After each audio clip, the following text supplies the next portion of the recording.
ساڵانە ژمارەیەکی زۆر لە گەشتیار سەردانی ناوچە گەشتیاری و هاویناوارەکانی سنووری پارێزگای هەڵەبجە دەکەن.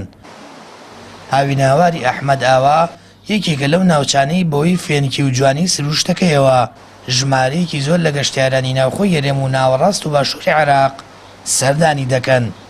لیژتی پشکنیمان هەیە ڕۆژانە سەردانی شوێنە گەشتیارەکان دەکات خرامەی ئەو کەسانەیە کات کە سەرپێچیان کردووە لە سەرپێچی ڕێماکانی گەشتوگوزاریان کردووە و بەنسبەت این ڕێژەی گەشتیارانەوە ڕێژەکە تقریبا نزیکی 20-25 گەشتیار و لە سنووری پارێزگای هەڵەبجە کردووە لە ماوەی ئەم دوو ڕۆژەیە ئەوە هیچڵاتەمە ناکەن ڕێژەکە بەرز بێتەوە. کارین لە حکوومەت یاریمی کوردستانیش ئاوڕێ لەو خەڵکە باتەوە بۆ ئەوەی هیچ نەبێ کە بە ڕەوەموچەکەی خۆشیان بێ بتوان ماڵ منداڵیان بێنن بۆ شوێنە خۆشە. خۆی تا ڕادەیەکی باش شت کراوە بەڵام بە گوێرەی پێویست نییە و هیوادارم زیاتری بۆ بکەن خەڵکیش خۆی ئەبێ پاکوخاوێنی و شوێنە ڕاگرێەوە ئەڕاتە ئەو شوێنانە بۆی دوای خۆی کەسە دری سوادەی لێ بکە. بەپێی ئامارەکانی بەڕێوەبەرایەتی گەشتوگوزاری هەڵەبجە ساڵانە ژمارەی میوان و گەشتیار زیاد دەکات. جیاواز لە ساڵانی ڕابردووش لە 2 ڕۆژی جەژنی ڕەمەزانی پیرۆزدا ڕێژەکە زیادی کردووە هەرچەندە قەیرانی دارایی کاریگەری خۆی داناوە بەڵام ناوچە گەشتیاریەکانی هەڵەبجە قەرەباڵغی زیاتریان پێوە دیارە.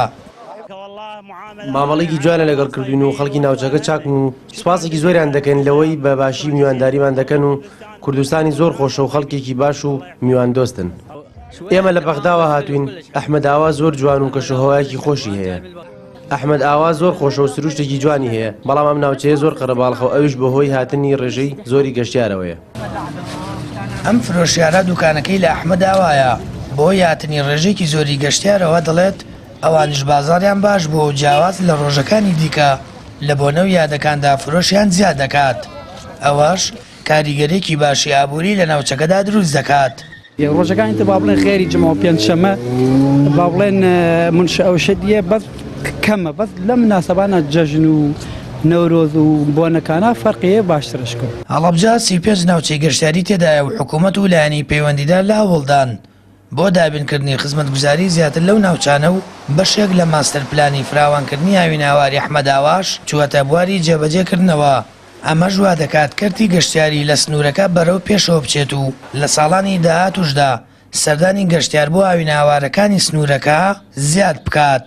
سروشتە جوانەکەی و دیمەنات لە ڕفێنەکانی ئەحمەد ئاوا ساڵانە ژمارەیەکی زۆر گەشتیار لە خۆی کۆ دەکاتەوە.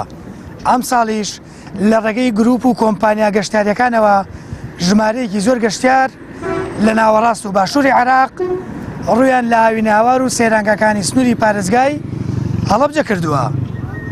سامان فەتاح، کەناڵی ئاسمانی پەیام، ئەحمەد ئاوا.